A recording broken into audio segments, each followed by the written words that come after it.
on your notification. Hey, we're live. We're live. Cue the intro. Are you prepared to jump down the rabbit hole? You're listening to Strange Times with Luis Montenegro. And finally, Nelson. 2 weeks MIA. Hey, everybody give a round of applause. Yay. How you been, man? I've been good, man. I've just been chilling today, not doing very much on my day off. Did you work today? I did work today. But I'll be honest with you, man. It's been tough this last week working. And I'll tell you why. My mind has been completely wrapped up in what's going on, man. And I think there is a delay happening with that disclosure, by the way, in June. There is a delay. Yeah. I don't think they're going to have that report in time on basically the disclosure of what they know about the UFOs, right? But I did have an interesting article that I posted up on my Facebook that I want to kind of get into in this next half an hour, and maybe we can talk about. And the article was done by the New York Times. It was written by Ezra Klein, and the title of it was "Even if you think discussing aliens is ridiculous, just hear me out." And this was on May 13th, 2021, and it was a phenomenal article. And it kind of just goes into, it gives you a little brief synopsis about what's going on, okay, with the UFO talk. And also, too, what would happen if there was an alien invasion, right? I thought it was it was really done well. And he talks about how, for what it seems that they're going to come out and just say it, that we're dealing with something that's extraterrestrial. And it's going to be interesting to see how people react to that. But beforehand, I want to kind of continue in the vein of the last 2 episodes where I pop up a little UFO sighting, the most recent story online using the UFO stalker. And maybe we can comment, talk about it, think about what it is that we're seeing. Let's go to that footage right now. Hypersonic propulsion. Yeah. Actually, that's an advertisement. But here, ready? So this was in Burnsville, Minnesota. Yeah. United States of America. Okay, so let's see. 2 friends and I saw this. We were in Bloomington, Minnesota, and looking in the direction of the city north, and this object moved slowly and silently across the entire sky. It didn't dip down to follow the curve of the atmosphere, but instead seemed to travel in a straight path at a fixed height until fading out, as if it seemed to fly off into space where we could no longer see it due to sheer distance. Took the video of it with my phone, and it managed to make it across half the entire sky in 2 minutes and 9 seconds. That's actually pretty damn slow. It appears to possibly increase its speed around a minute into the 2-minute video. It was a craft with a ring of white lights around it, tilted to the right, and hovered for a moment, then started to move to the right, northeast. This is actually pretty interesting. And this person goes on to say, hey, I've seen a lot of types of planes, helicopters, blimps, weather balloons, tracers, drones. In the night, he grew up in a remote area, little to no light pollution, and he's familiar with satellites, space stations seen from Earth. So it's interesting how he said that it took 2 minutes to get across the entire sky. Yeah. I told you about that video that I posted, or I actually shared it with you, where I filmed an airplane that I clearly saw was an airplane from the car. Yeah. That thing it looked like a commercial airplane and moving across the sky. I mean, dude, like maybe a minute, Yeah. So for it to have taken 2 minutes, that's pretty damn slow. Let me go ahead and actually play the video. You ready for this? Let's check it out. So there it is.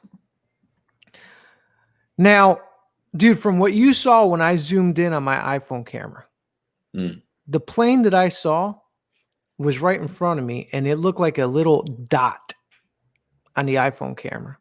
Whatever this guy's zooming into has got to be huge. Yeah, I was going to say. In comparison to that plane. I mean, look at that. And look how slow it's moving. And he said it took 2 minutes to get across the entire sky. Yep. How is he measuring the entire sky? Well, he's talking about the sky, his reference, like his point of reference, right? Yeah. Okay. But if you look at that, dude, that's moving pretty slow, and it doesn't even look like it's moving at all. No, and it has a very clear metallic But it is, yeah. sheen. It doesn't look like a blimp. Not That at is all. incredible. Yeah. And for that to actually have that sheen like that metallic sheen, it obviously is lit up because you're looking at a dark sky. And Right. an airplane, if it was an airplane, all you would see is the three lights. And now it's actually moving quicker. You'd see the three lights that are blinking. Now, Right. any aircraft flying in the sky at that point would have to, by FAA, right? By Right. their standards, they'd have to have the lights to make them visible. And I that like doesn't that have any blinking stars up lights. there too. Huh? You notice that what are those? There's like I feel like there's like lights up there. I don't know if those are stars or if that's like another plane. No, it looks like stars because you got them here, there, Yeah. and you can see the size relative to the object that's moving across the sky. I mean, with the stars being there, it could be like a legit video, bro. I mean, you look. I kind of just want to see it take off. Just Well, to I think see it. and that's it. I mean, the video That was- pretty much ends there. Yeah, Okay. super interesting, bro. Yeah. Super interesting. But what were you gonna say? I was gonna say something to like the effect that like these things probably are more common than we realize. Mhm. And that's just like a short history going back to what Project Blue Book, right? Like the 1950s, I want to say maybe, like Mhm. right after the Second World War, and the Area 51, and then that whole thing, the whole cover-up scene, but even in those times, have you heard of the Project Blue Book? Oh yeah, of course. Yeah, there's actually a show on Netflix, and that's how I got kind of curious about it. I was like, oh, let me watch it. But apparently, this is like real stuff Mhm. where it was a field agent Mhm. working for the government, and they had hired a scientist. I'm not sure if he was a physicist or what kind of department was his department, but basically to debunk these sightings that people were seeing all over the country. It was actually the Air Force Correct. is who commissioned it. Yeah. And so yeah, during that time that I guess those two guys, the scientists and the guy who, from the Air Force, I don't know how long we're doing that, maybe 2 years, 3 years, I'm not sure. There you go, Project Blue Book. Yeah. And this is based on true stuff. This isn't like you know what I'm saying? Project Blue Book is a book that they created. They labeled it the Project Blue Book. Now, they did it to debunk. And here's the funny thing, Correct. the Air Force has been pretty silent on this recent disclosure Yeah. that's happening. And you got to think, why is that? Well, because they came out with a book that basically, they were claiming to debunk UFOs. And if they turned around and said, no, these things actually exist, well, then it's going to make them look like complete idiots. But if you look at it, it says thousands of UFOs were collected, analyzed, and filed as a result of the Condon report, which concluded that the study of UFOs was unlikely to yield major scientific discoveries. And a review of the report by the National Academy of Sciences, Project Blue Book was terminated in 1969. So it actually, was there. I think it was just a way to ease, to basically give an answer to the American public. And to basically tell them, hey, none of this is real. It's nothing to be worried about. Don't worry about it. It's not aliens. It's nothing like that. And it was, 100%. It was that. I think we were going through the Cold War, and then you had the whole people thought that it was Russians, all weird stuff. But it's amazing actually that it went on for 17 years. So that project went on from 1952 to 1969. So yeah, so look, and that's again in a very short window. You're talking from the 50s to now. That's what, 70 years. What about the rest of the history where you have texts from ancient texts describing flying ships or flying vimana, an ancient Indian tradition where they talk about flying vimana. So these are things that sort of are more common than we think. Well, I think also too that what we could be dealing with and what we've talked about on the show before is that it could be something interdimensional. It could be something spiritual. It doesn't necessarily have to be extraterrestrial. I mean, it could be terrestrial, just a different dimension. So like you look at shows like Skinwalker Ranch and stuff like that. I mean, if you haven't seen The Secrets of Skinwalker Ranch, you got to jump on a History Channel and watch it, dude. I mean, this ranch now, they're bringing scientists in there left and right to do studies on the ranch, and the inexplicable is happening. They're seeing portals open up. They're seeing, I mean, like crazy things are happening there at Skinwalker Ranch, and they're being documented. So that's something to keep an eye out for as well. But I want to go ahead and kind of jump back into where we were kind of going with the show before, which is this opinion piece. And I want to see and get your opinion on the opinion piece. So I'm going to actually share the screen real quick and read a little bit of it out loud. So this is, even if you think discussing aliens is ridiculous, just hear me out. This is by Ezra Klein. It was released on May 13, 2021 in the New York Times.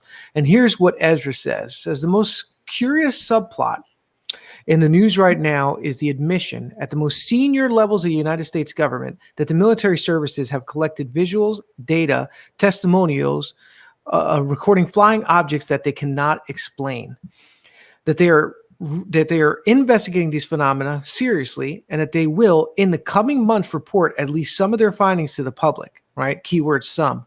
It feels at times like the beginning of a film where everyone is going about their lives, even as earth-shaking events unfurl on a silenced television in the background. This is unprecedented. I don't think people realize how unprecedented even this paragraph is in the history of humankind, because the New York Times is not like some tabloid newspaper. You know, these are guys that they're not going to put anything else out unless they've done their homework, their research, unless they have stuff to back it up, right?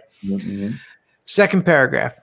A number of stories in the New York Times over the past few years have confirmed the existence of a military program on advanced aerospace threat identification and revealed videos in which trained pilots marvel over unidentified craft apparently defying the limits of known technology. On April 30th, the New Yorker published a revelatory article by Gideon Lewis Krauss tracking the rise of congressional, military, and media interest in UFOs. Harry Reid, the former Senate Majority Leader from Nevada, emerges as the key actor.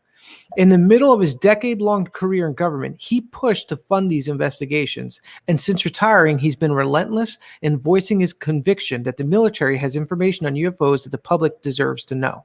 He told Lewis Krauss that he believed that there was a crashed debris held by Lockheed Martin, but when he asked the Pentagon to see it, he was refused access. This is what he says. He says, I tried to get it, as I recall, a classified approval by the Pentagon to have me go look at the stuff, and they would not approve it. Language inserted into the 2021 Intelligence Authorization Act gave the government 180 days to gather and analyze the data it has collected and to release a report on the findings. That's actually what we're waiting for in June. On Fox News, John Ratcliffe, the former director of national intelligence, was given the opportunity to downplay the report, which began under his tenure, and he declined. He said, when we talk about sightings, we're talking about objects that have been seen by Navy or Air Force pilots or have been picked up by satellite imagery that frankly engage in actions that are difficult to explain, movements that are hard to replicate, that we don't have the technology for, or traveling at speeds that exceed the sound barrier without a sonic boom. Nor are these just eyewitness accounts made by fallible human observers. Usually we have multiple sensors that are picking these things up.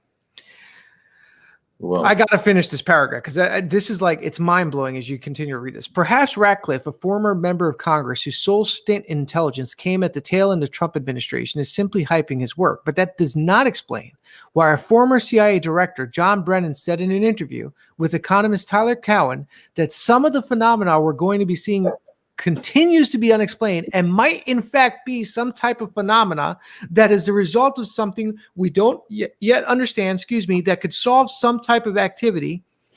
That involves some type of activity that may constitute a different form of life. Bro. Yeah. New York Times. New York Times. I mean, this is crazy, bro. Well, and this is stuff that they've been releasing like little by little, because didn't I think a year ago or maybe 2 years ago, didn't they also release something about that? That like, oh, the Navy or whoever is claiming that unidentified flying objects, para para Yeah. pa pa. And because I remember being at work and seeing, I think it was like News 12, and that was a big deal then. And now it's come back around 2 years later. So it seems to me like, movies, now it's the news outlets, they're preparing us, for like the inevitability. We're seeing them, and it gets to a point where they just keep showing up more,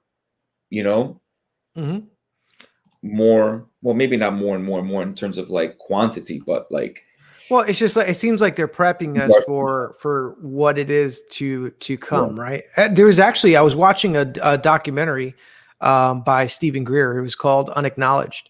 It was either Unacknowledged or Close Encounter of the Fifth Kind. And he talks about how they're kind of prepping us for like an alien invasion scenario. And like even the Army, they have a commercial for recruiting people.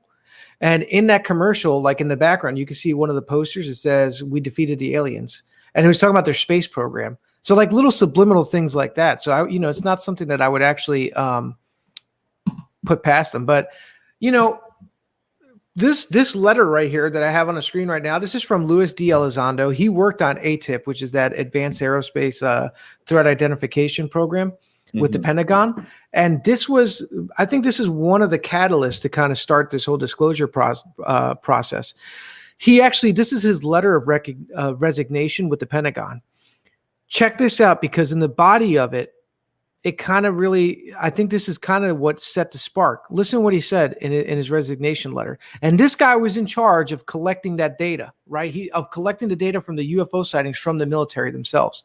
And this is what he said. He says, "With that in mind, bureaucratic challenges and inflexible mindsets continue to plague the department at all levels. Yeah. This is particularly true with regarding the controversial topic of anomalous aerospace threats. Despite overwhelming evidence at both the unclassified and classified levels, certain individuals in the department remain staunchly opposed to further research on what could be a tactical threat to our pilots, sailors, soldiers, and perhaps even an existential threat to our national security. In many instances, there seems to be a direct correlation to the phenomena exhibits with respect to our nuclear and military capabilities." And there he's talking about the UFOs that we're seeing flying over nuclear power plants, military sites, and stuff like that.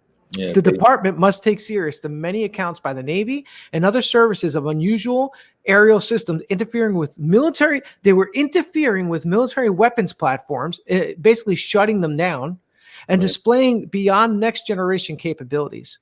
Underestimating or ignoring these potential threats is not in the best interest of the department, no matter the level of political contention. There was politicians that when they got whim of this, that they basically shut down the idea because of their religious convictions too. They thought that maybe they were dealing with something demonic, which is a possibility. I mean, you can't take anything off the table. Anything's possible. But this is crazy, dude. This is crazy, the world that we're living in, and the fact that we're even able to witness this happening. In real time. It's funny because I was thinking before you showed the letter, I was like, first of all, like I don't personally have an opinion, because any kind of like answer or thing that I've come up with is only solely based on what I've read. People like Graham Hancock, David Wilcock, these people that have like gotten some serious information, whether it be true or not, or some true and some not, whatever the case is.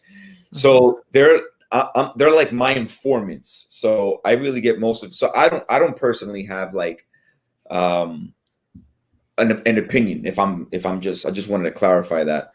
Right. And just be like, "Hey, so what's your take on these things?" I'm like, well, according to these folks, I mean, it's supposed to be sort of an initiation. They're sort of initiating us into the next phase of human evolution. Right. For a reason, from what I've read, they're really not a threat. I mean, you read the letter. Basically, they've already shut down these nuclear plants. Whether it's like or whatever. They were shutting down. Basically, what they were doing is disarming the military weapon systems. And here's the thing: it's like, I mean, if you got a civilization coming to visit us from another planet and they're doing that, they're basically showing us, hey, we could take your ass out at any moment. You know what I mean? Like, it's not about that, Correct. or it could be that their technology just interferes with our technology. I had a conversation with my brother prior to coming on tonight, and the conversation basically went something like this, like my iPhone, okay, or my Mac doesn't run Windows programs. Windows doesn't run Mac programs, right? Just because their technology is advanced doesn't mean that they can run our technology, right? Or that doesn't mean that we can run their technology. Like, they're built upon their own platforms. So you got to remember, if you have extraterrestrial life, just because they can get here doesn't mean that they understand our language, what we're doing, what we're writing about. Yeah. They could be coming here and observing us, analyzing us the same way that we would go into the jungles to look at chimpanzees, and analyze them to try to get an idea of how they communicate with each other. Right. I think of like Jurassic Park, when you look at they go to check out the raptors and he's trying to burr, burr, with the little thing to make the raptor sound to communicate with them. And he's observing them to see how they communicate. The same kind of thing, just because we're a technologically advanced civilization and they're superiorly technologically advanced doesn't mean that our technologies can communicate with each other. They could be built off of two different things, Look at Elon Musk right now working on Neuralink. You implant a chip into your brain. This is what they're working on, that you can control a computer with. Shit, we don't even know if it's extraterrestrial, if there's anybody even on these craft. They could be being controlled from light years away. You're talking about what his crafts? You talking about? No, Elon? I'm saying that Elon Musk, the technology that we have on Earth right now, is we're working on him being able to implant a chip into your brain so you can control a computer. Right, Neuralink. Who's to say that an alien society doesn't have that technology, that they don't even have to come here? They just send their freaking craft here because, because maybe they can't, their bodies can't make the travel, right? Maybe they can't, maybe they can't go interdimensionally on these craft. The craft can, right? Yeah. Well, at that point, they can just control it with their mind. They don't even have to control it with a device or anything. Yeah, guys like who you, exactly. Button. Guys that you study are all about consciousness, and that's part of their theory. That is like the one space where we do definitely need to start investigating is consciousness and its role in life and existence. But going back to that stuff. Again, I always go to David Wilcock for, source. That's my source. Anyway, and you're familiar with him. So, right. But why is that? Like for those who are listening that don't know who David Wilcock is, could you give us like an idea of who he is? Oh, geez. Synopsis. Describe David Wilcock. Okay, so basically, David Wilcock, he's now about his 40s. He said when he was about in his 20s, early to mid 20s, he got fascinated. Well, he's always been fascinated, but he said that he had experiences when he was a child where he had like out of body experiences, and that's sort of what began like his whole fascination with the unknown, the extraterrestrial consciousness. And his mother, he grew up with his mom. His parents were divorced. He grew up with his mom, and his mom had a bunch of books that dealt with consciousness, basically spirituality. And he read on those books. And, I guess as he got a little bit older, he said that when he was in his earlier mid 20s, that's when his fascination really grew. He writes something like 300 to 400 books pertaining to ufology, spirituality, consciousness, the science of consciousness, whatever. Right. During like, I think you said like during like a 3 or 4 year span or something like that. Right. And, and then so on and so forth. So this is a guy that apparently is very well, and, he believes that he's like the reincarnation of Edgar Casey. I don't know if you know about that. Yeah. About that. So he's out there in some respect. Right. But I But do he has get opinions on UFO and alien life and stuff like that. correct. I mean, like I said, I respect his work to a point. Mm-hmm. But listen, anytime you get into 300 or 400 books, and he's somebody that has like inside knowledge in terms of like insiders and insiders, I guess, trust him because of his own knowledge and personal knowledge, not just the reading, but having his own personal like out of body experiences, sort of experimenting with consciousness. So it sounds something like a Stephen Greer. I mean, very similar to what there you Stephen go. Greer talks about, because he was like a transcendental meditator, and then he had the UFO experience, and now he's like he leads his own disclosure movement. But you know, a lot of that goes into, once again, talking about that maybe what we experience in the paranormal is actually all the same thing. That was what the last episode was about. It was about the unified paranormal theory, which says, you know, maybe when people are talking about ghosts, extraterrestrials, UFOs, it's actually part of a bigger unified thing that is just different. It's on a different spectrum of experience of it. But anyway, going back to the article, because I do want to get back to the last part of what he wrote in this article, which was what happens, you know, if we find out that, you know, aliens exist. Let me see if I can find that part real quick. Okay, here we go. The way I framed the thought experiment in recent conversation is this. Imagine tomorrow an alien craft crashed down in Oregon. There are no life forms in it. It's effectively a drone, but it's undeniably extraterrestrial in origin. We're faced with the knowledge that we're not alone and that we're perhaps being watched, and we have no way to make contact. How does that change human culture and society?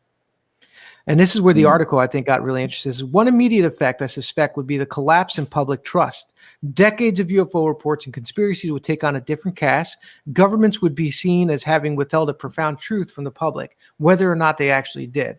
We're ready in an age of conspiracy theories. Now the guardrails would truly shatter, because if UFOs are real, despite decades of dismissals, who would remain trusted to say anything else was false? Certainly not the academics who laughed it off as nonsense, or the government who would now be seen as liars. That was like one scenario. Okay. I wanted to see if I could get, because he talks about religion and all that stuff. Hold on. Yes, I wanted to get to the one. Oh, okay. Here we go. This is awesome. What might be more world-changing is the way nation states fall to fighting over debris, or even just the interpretation of debris. There's a long science fiction, this is what you were talking about before, literature in which the prospect or reality of alien attacks unites the human race. Alan Moore's Watchmen, the movie Independence Day, to name a couple, but more ambiguous contact might lead to more fractious results. The scenario you outline would be politicized immediately on the international stage. The Russians and the Chinese would never believe us, and frankly, a large number of Americans would be more likely to believe that Russia or China was behind it. And here is, let me see, he goes on to talk about we can't even get behind the fact, like, unite on climate change, let alone unite against like an alien civilization coming up to attack us. You know what I mean? I thought that was an interesting point when I was reading that article. You know, we can't even unite again around something simple like a pandemic. Yeah, we can't seem to gain a consensus on what is, I guess, and what isn't. But listen, there's certain things that absolutely are kind of tricky that nobody seems to have a finger on. So it's okay to not know. And I think that's sort of the issue that we have, like, as a humanity, is that we need an answer to everything. And if we don't get an answer, we're kind of uncomfortable with it. And so, you know, yeah, I mean, that's stuff that has happened. That part of the article that Ezra Klein is talking about, where it's like, oh, well, the government's been hiding this for years, and now that's going to come out in the open. Me personally, I don't have any ill will toward the government and conspiracies. I mean, it would be like having ill will toward the Egyptians back 5,000 years ago for enslaving Jews, or, you know what I'm saying? That's just, unfortunately, that's been the nature of human civilization, dating back to Babylonia, Mesopotamia, and so on and so forth. That's just been. So I'm not inclined, no pun intended, to go there and say, Right. "Oh, well, you've been lying to us." So they did exist. No, but I think a large segment of the population would actually go that route because they're doing it now, even with, coronavirus. But I understand what you're saying because, here's the thing. Why would they keep it from us if they found technology or alien spacecraft? Let's say they found an alien crash spacecraft with no life in it, but they knew it was from another planet.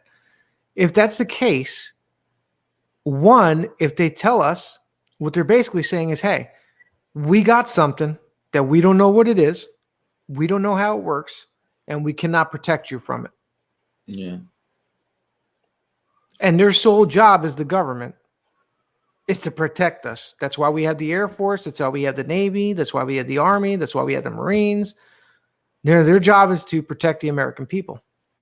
And if they admit that they don't understand what these things are, and here's the thing, if they don't know where it's from, let's say it is alien, but they don't know that it's alien. Yeah. They won't even admit anything because then they're admitting that another country might have weapons, technology that we're not caught up with, and that would scare the shit out of a lot of people too. Well, I think I have maybe a couple things to say about that, but to answer that, point, if China and Russia had this technology by now, it would be a wrap. In other words, so it just like if there was no ET and it was just the Chinese and Russians creating all this stuff, and they can shut down nuclear plants, nuclear bombs, whatever the case is. That's it. It'd be game over. That's the first point. The second point was the one about we were talking about. Oh, storylines, and that's one of our major issues. And I don't know if politics, and that's usually what tends to create. We may have problems, but I think politics is what exasperates it. It's what makes it bigger than what it actually is.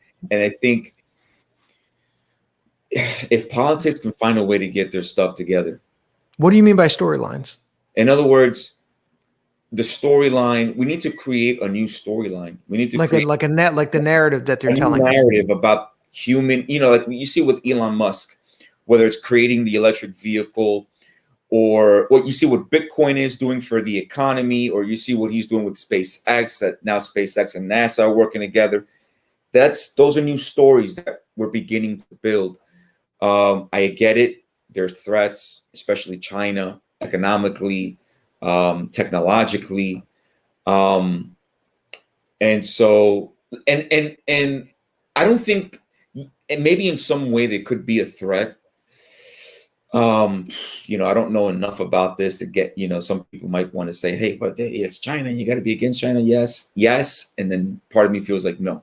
Part of me feels like we need to kind of just create a competitive atmosphere. We don't have to be at each other's throats with we're going to ban you from using our dollar. We're going to ban you from selling products to the West and so on and so forth. I don't know why we can't create, because we want this, right? We want to advance. We want the world to be better. But somehow I think sometimes politics sticks their nose into things, muddies everything up, and we don't know where we are. And that's unfortunate. Well, I think that's why what he wrote in his letter, he was writing that he retired. We don't know. Right. He retired he basically not retired, but he resigned from his position in the Pentagon because of the fact of politics muddying the waters on a topic like the UFOs. Now, here's the thing. Let's say we study this. He was looking at it from a threat standpoint, just because that was what they were supposed to do. It was threat identification. So if you have something unknown flying around, military bases, around weapons and stuff like that, and they're affecting your weapon systems, well then, obviously that could be considered a threat, potential threat. But he also goes on to talk about what the implications could be of finding, out that these UFOs are extraterrestrial. They're not a threat, right? What does that mean for us as a civilization moving forward? You know, I think that, like you said, it changes the narrative. You know, we're not alone in the universe. Let's aspire for the stars. Let's go for this deeper, better technology that can unify humanity. In terms of like everything, like what we're talking about with Bitcoin, you know, currency, when we're talking about government, this year, if anything, this pandemic, the last 2 years has really changed the narrative, going back to that word, of humanity. I mean, right now, it feels like something's different, something's shifting, something's changing. Just the fact that we're having a conversation that in June, we might find out there's just something out there that we don't even know, right? And what does that do to us as a people? Where does our story go from there? You know, this is starting to get more notoriety, you know, as the timeline shrinking. Listen, it forces us to change our narratives. That's what it does. It's confronting us and forcing us as a race, as a human race, to get together. I mean, I don't have a vision of what that looks like. I don't think anyone does. I don't think anyone can tell where this is heading, where it's going, where it's leading. I mean, are we joining a galactic family? Are there civilizations just in our own solar system that are just waiting for the human race on this planet to kind of come together? To wake up? To wake up, man. But I think more than anything, yeah, it is definitely storylines. You're talking about spirituality, redefining who we are, what we are. We're not just cogs in a machine. We're not just a brain in a that. Yeah, exactly. We're essentially consciousness expressing itself through this meat body and through this physical plane, and that's what we are. I mean, you haven't seen Close Encounters of the Fifth Kind? I know I've seen one of Stephen Greer's. I think it was. I definitely saw the one. What was the other one that you mentioned? Unacknowledged. I definitely saw that one, bro. Definitely saw that. Close Encounters of the Fifth Kind. Everything you're talking about right now, he goes over, and he talks about how they go out there. They do these CE5 protocols, which is they basically get together as a group. They meditate and make contact with alien life. Okay. And they observe and dude, they've got it documented where they see UFOs, coming around them while they're doing this, and will hang out, they'll fly by, they'll stay still, like weird, bizarre stuff happens. They've even caught something like a being on camera. Now, who knows? Because to me, that's kind of like Ouija boardish. You know what I mean? Like the way they're getting together, it seems like a Ouija board kind of scenario kind of thing. You know what I mean? Yeah. So who knows what they're actually contacting? But let's say they're contacting UFOs. The idea of how he says this works is that it's built off of that one consciousness, and that reality is manifesting, right? Like it's this consciousness, man. And he says that the aliens, us, we all share it. So we're able to communicate that way, right? And that they're so sophisticated that when a group of people are focusing their attention to that it's how they communicate. So it's really interesting, man. I mean, look, it's above understanding. It's not something that we could possibly grasp right now. I mean, maybe we're just not at that level, right? No, but maybe no, I'm sorry. No, go ahead. To what you were talking about and what is this doing for us? What are these? And listen, not for nothing, I'm just going to throw in there. What about crop circles?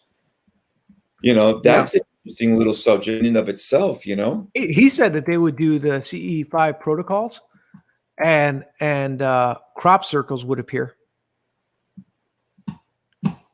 Really? Now, who said this? Greer?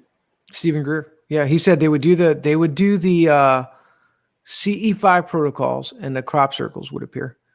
I'm trying to see if I can. Stephen Greer.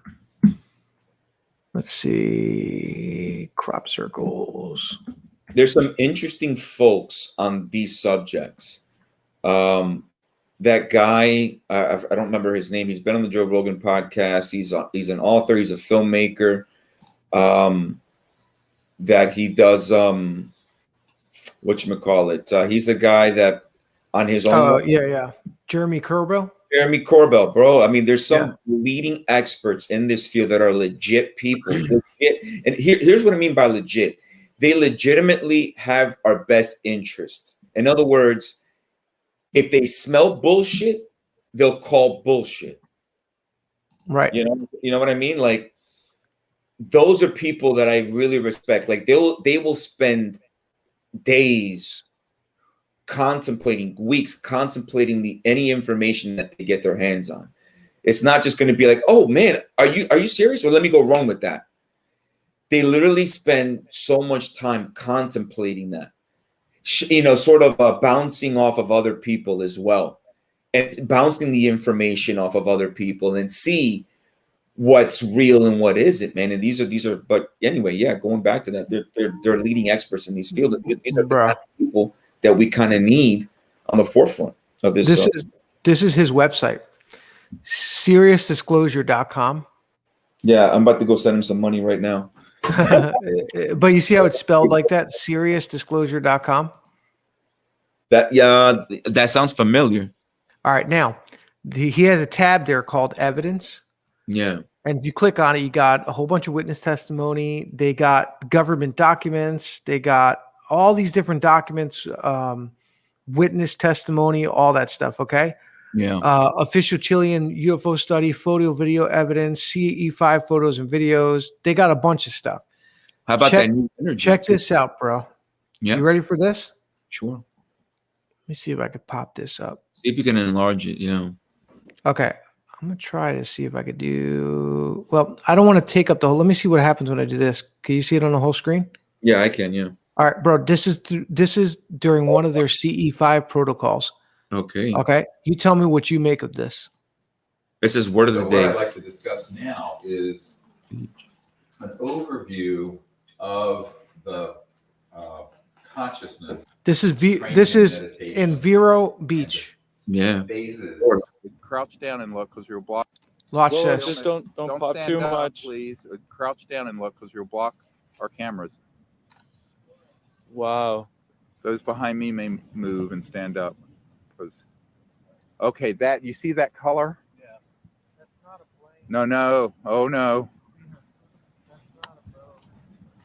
No, that's a So ship. let's thank them for coming. Wow, and it's above the sea Please level. turn off your night scope, Charles. Off.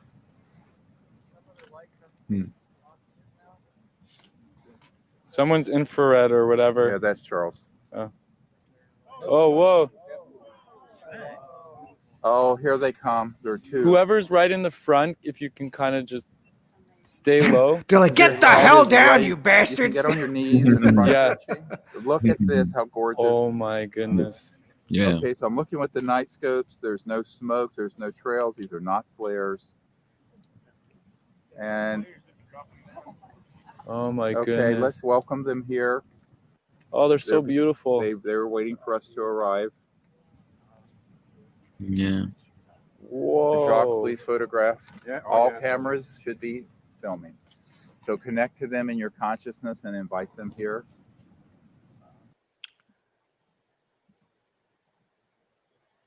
Bizarre, right? I don't know what to make of it. Could be a flare. I mean, he could be bullshit. He's like, okay, everybody turn off your night scopes. I mean, it wouldn't. If you have a binocular, put it away. Well, what the interesting coincidence is that they're doing the meditation thing, and then I guess that starts to happen. I don't know Yeah. the whole story behind That's it. basically what happens when they go out there and they do their thing. I'm actually going to try to find that the one that they call the healer. They actually took a photograph of this guy was deaf and he went on their CE5 protocol in like the middle of the desert. And dude, freaking the guy's hearing came back. Explain that. Miracle, brother. Jesus performed miracles, man. He healed the sick. He turned water into wine. He walked on water. That's all I gotta say. Hold on, let's see. This was appeared during one of their meditations. That's crazy. A light being Yeah. disappeared in France. This is all on his website, I see. Yeah. Yeah. Like I said, I trust a lot of his work, because if anybody's been in there more than, no, I don't think anybody's been involved with government officials and things of this nature. He's somebody else who's had like out of body experiences as an early, in early childhood. But yeah, bro. This is Jeremy Corbell's website. Yeah, UFO debunkers. Bro, this is crazy. This right here, I can't get enough of this video, bro. Yeah.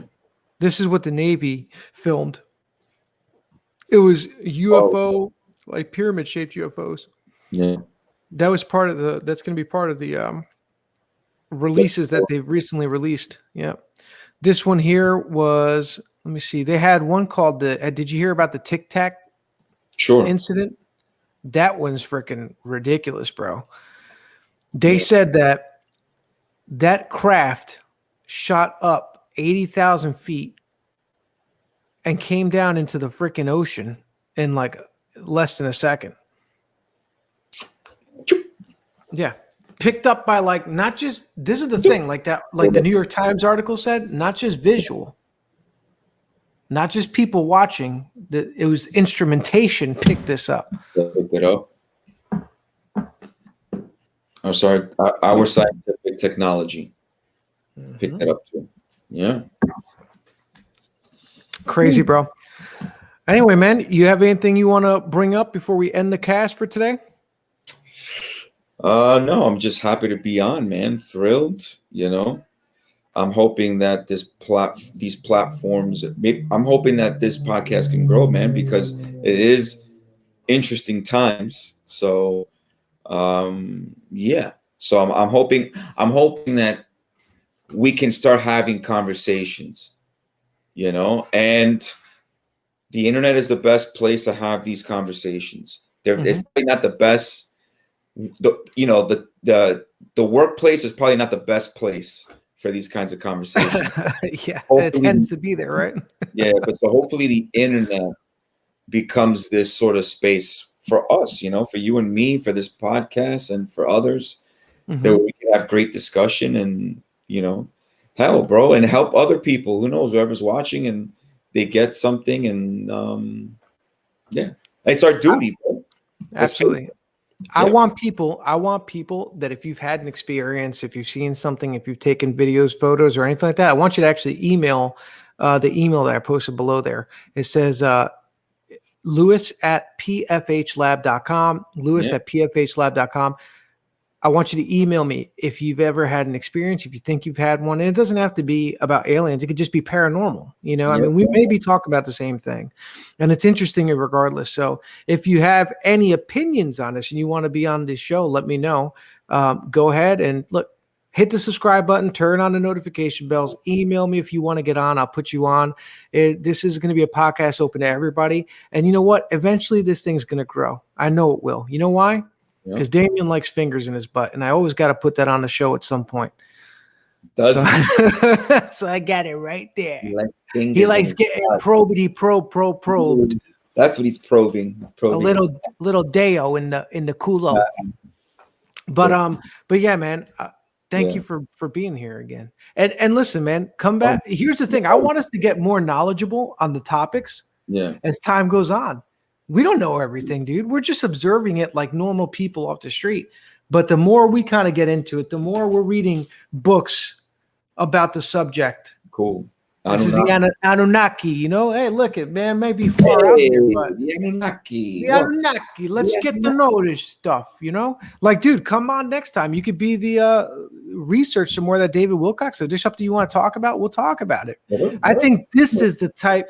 I'm of with you. podcasts that we kind of dreamt of in the beginning, where we talk about these kind of things and go into deep, depth with it. So, dude, Yeah. I love you. I love love you. everybody watching. I'm a close out with the little Q&A. Are you prepared to jump down the rabbit hole? You're listening to Strange Times with Louis Montenegro.